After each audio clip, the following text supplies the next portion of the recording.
In several villages in Indonesia, there is a sad story unfolding. Young kids are not growing properly. This is because stunting.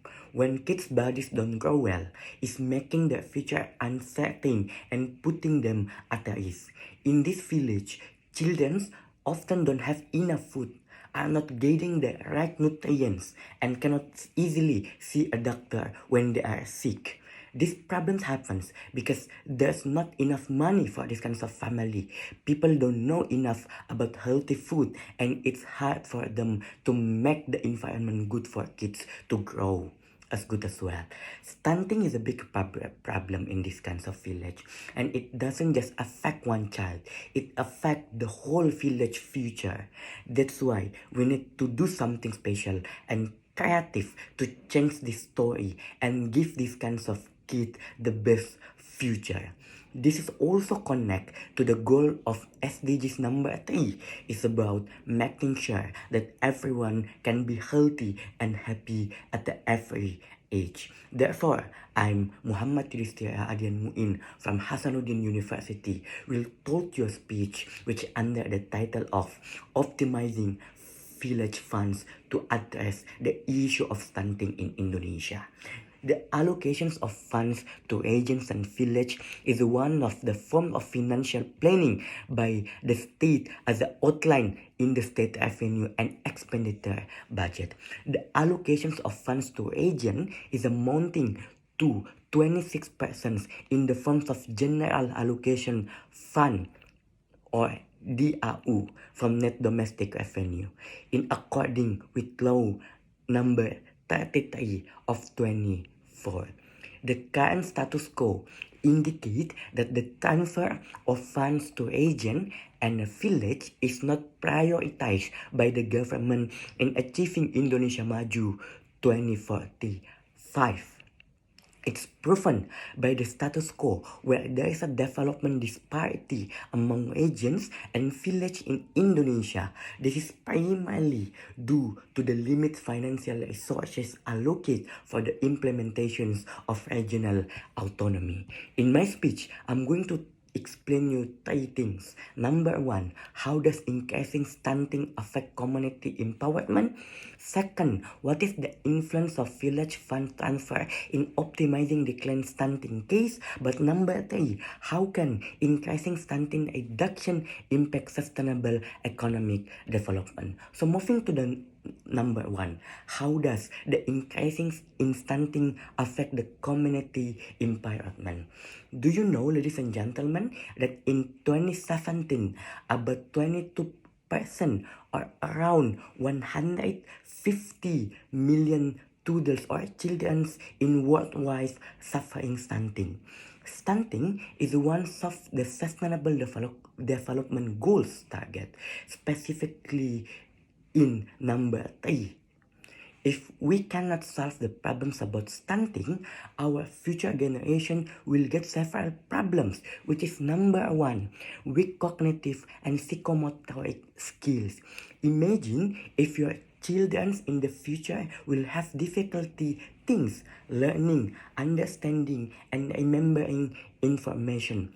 Cognitive and psychomotoric skill are the fundamental foundations that every individual, especially children, need in the development process, because this is the basic ability that can shape them into the way they become in the future. But number 2, younger people are susceptible to degenerative disease. Various diseases have shown that the children who experience malnutrition during the toddler's years and later suffering from stunting are more likely to develop obesity and be at risk of diabetes mellitus in adulthood. But number 3, low quality human resources, ladies and gentlemen. This kind of generation is expected to become the nation's academics, politicians, or even the leaders. To be high quality individuals, they need high levels intelligence as well. Therefore, they must be truly prioritized in order to realize Indonesia Maju in 2045. But B, what is the influence of village funds transfer in optimizing declining stunting case? During the years of 2020 to 2022, the priorities for the use of village funds was focused in combating in coronavirus disease in 2019, which had impact on various aspects of community life, including social, economic, welfare, and cultural aspects. The use of village funds in 2023 is more focused on economic recovery, human resources development, and accelerating in the eradications of extreme poverty while still addressing ongoing issues such as addressing stunting, implementing village cash for programs, village economic development, and handling national disaster within the village jurisdictions.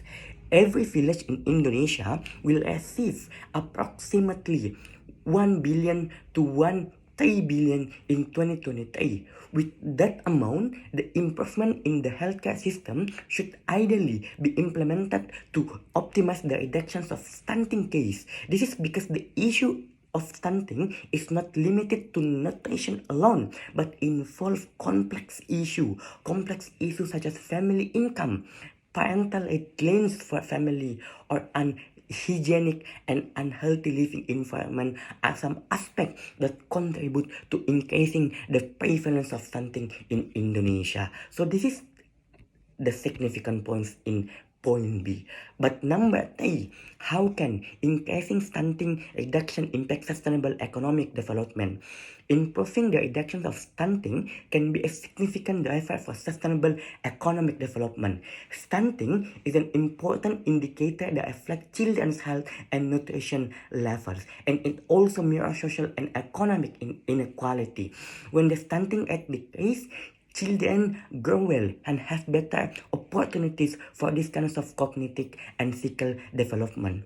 Furthermore, ladies and gentlemen, improving the reductions of stunting can stimulate more exclusive economic growth when children from less privileged backgrounds have equal access to good nutrition and quality healthcare service. Economic inequality can decrease, right? This can create a more sustainable and equitable society where all individuals have an equal chance to contribute to economic growth. So at the end of the day, the allocations of funds in village should be maximum and should be prioritized to decrease the case of stunting in Indonesia. Thank you.